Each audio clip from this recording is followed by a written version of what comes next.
ശബരിമല സ്വർണ്ണക്കൊള്ള കേസിൽ 3 പേർ കൂടി പ്രതികളാകും. കൊടിമര പുനർനിർമ്മാണവുമായി ബന്ധപ്പെട്ട എല്ലാ രേഖകളും കൈമാറാൻ ഹൈക്കോടതി നിർദ്ദേശിച്ചു. കേസ് അന്വേഷിക്കാൻ വിജിലൻസ് ഡയറക്ടർ പുതിയ അന്വേഷണ സംഘം രൂപീകരിക്കണം. 30 ദിവസത്തിനകം റിപ്പോർട്ട് സമർപ്പിക്കണമെന്നും ഹൈക്കോടതി ഉത്തരവിൽ പറയുന്നു. ശബരിമല സ്വർണ്ണക്കൊള്ളയിൽ ദ്വാരപാലക ശില്പക്കേസിൽ 2 പ്രതികളുടെയും കട്ടിളപ്പാളക്കേസിൽ ഒരാളുടെയും പങ്കാളിത്തം അന്വേഷണ സംഘം സ്ഥിരീകരിച്ചതായി ഇടക്കാല ഉത്തരവിൽ പറയുന്നു. ശബരിമലയിലെ കൊടിമര പുനർനിർമ്മാണത്തിൽ തട്ടിപ്പ് നടന്നിട്ടുണ്ടോ എന്ന് പരിശോധിക്കാൻ വിജിലൻസ് ഡയറക്ടർക്കാണ് ഹൈക്കോടതി ചുമതല നൽകിയിരിക്കുന്നത്. 30 ദിവസത്തിനുള്ളിൽ അന്വേഷണ റിപ്പോർട്ട് സമർപ്പിക്കാനാണ് നിർദ്ദേശം. കൊടിമര നിർമ്മാണത്തിനായി ലഭിച്ച സംഭാവനകളിൽ അവ്യക്തതയുണ്ടെന്ന ദേവസ്വം വിജിലൻസ് റിപ്പോർട്ടിന്റെ അടിസ്ഥാനത്തിലാണ് കോടതിയുടെ നടപടി. ഇക്കാര്യത്തിൽ ത്വരിത പരിശോധന നടത്താൻ വിജിലൻസിന് ഹൈക്കോടതി നിർദ്ദേശം നൽകി. അന്വേഷണത്തിൽ കുറ്റകൃത്യത്തിന്റെ തെളിവുകൾ കണ്ടെത്തിയാൽ ബന്ധപ്പെട്ടവർക്കെതിരെ കേസ് രജിസ്റ്റർ ചെയ്യുമെന്നും കോടതി വ്യക്തമാക്കി.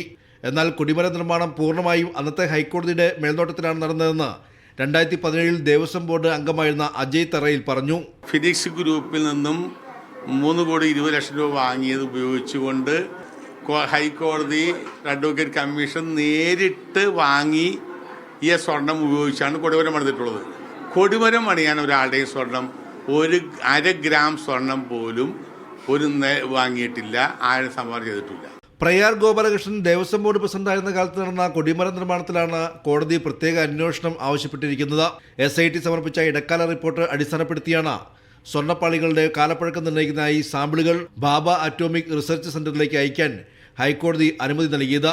VSSCA റിപ്പോർട്ടിൽ സ്വർണത്തിന്റെ അളവോ കാലപ്പഴക്കമോ കൃത്യമായി കണ്ടെത്താൻ സാധിക്കാത്തതിനാൽ കൂടുതൽ ശാസ്ത്രീയ പരിശോധന വേണമെന്ന് SIT ആവശ്യപ്പെട്ടിരുന്നു. പരിശോധനാ ഫലം ലഭ്യമായതിനു ശേഷം ഫെബ്രുവരി 19 ഹൈക്കോടതി വീണ്ടും കേസ് പരിഗണിക്കും. മീഡിയ 1 കൊച്ചി.